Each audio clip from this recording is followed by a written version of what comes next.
Hamınıza salam dostlar. Bugün belə yeməklər sıralayırıq. Tost, hamburger, pizza zad. Bu tost 5. Dostlar, belə mənim yeməklər qabağıma çıxartmayın. Zəhləm gedirdi. Tost bundan yaxşıdır səncə? Buna görə də ürəyim bulanır, Allah haqqı. Sonra o. Bu nə daha?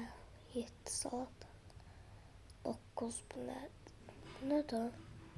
Kividir bu nədir? Nə 8'e qoydu. Ne oldu 8'e de? Hayda. Hamburger 1. Bu da qaldı burada.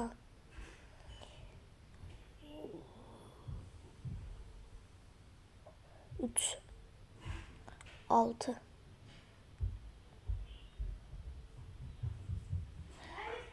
Burada 4. yer olmalıdır. Sağ olun, salamat qalın.